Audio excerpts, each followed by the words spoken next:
So June and I had the chance to work with the composer of this piece, Michael Gandolfi.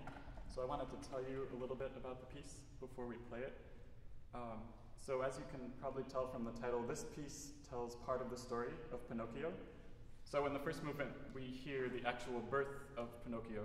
So his father is, Geppetto, who is a puppet maker. And so what happens is a colleague of Geppetto, who actually doesn't like him very much, gives him this piece of wood that is a wild piece of wood. It has magical powers. He's trying to mess Geppetto up. And so you can hear at the beginning of this piece, this wild piece of wood. And the composer told us that he was proud that at the first performance of this piece, the pianist started the piece and someone in the audience stood up and walked out of the room.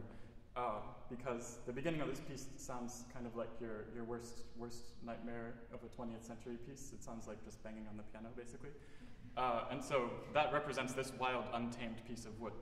But for all the other people who stayed in the room, they got to hear that what Geppetto does is he shapes this wood and he tames it. And so the wildness of the piano eventually calms down, and you can hear the sound of the flute, which is Pinocchio, beginning to emerge in the sound of the piano. And so Pinocchio emerges in the first movement in full form, and he does a little dance, and then he proceeds, it sounds like, to run around the room and then burst out of the studio. And the way the composer represents this is by changing keys every beat. So it sounds like modulations at warp speed. So in the second movement, we have Pinocchio contemplating whether he should behave for a very short time at the beginning of the movement. Then he decides he would like to get into trouble. So he goes to a puppet house and meets some other puppets and starts dancing with them. You can hear some drums and tambourines as they dance.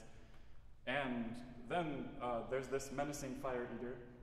I'm not sure what a menacing fire eater is, but it definitely sounds menacing. So the fire eater takes this lady puppet, Judy, takes her hostage and threatens to use her as firewood. And then Pinocchio is scared, and he ends up saving her. So that's nice. So in the third movement, we have the third movement's really beautiful. It's this atmospheric, kind of minimalistic piece. It sounds like crickets chirping in the night. And you'll hear multiphonics on the flute, which represents a chorus of crickets. So in the fourth movement, the Pinocchio once again briefly considers whether or not he should get into trouble. So he thinks about what the crickets were telling him. He decides very quickly that he'd like to get into trouble once again.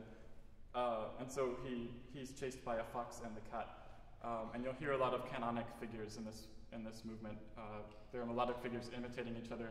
I think the flute is Pinocchio, and the left hand of the piano is the cat, and the right hand is the fox. The right and left hand might be reversed, though. At the end of this movement, Pinocchio, unfortunately, meets his demise. But it's only temporary. It's kind of a fairy tale kind of demise. He actually comes back to life in the next story, and he comes back to life every time this piece is performed as well. So we hope you enjoy it.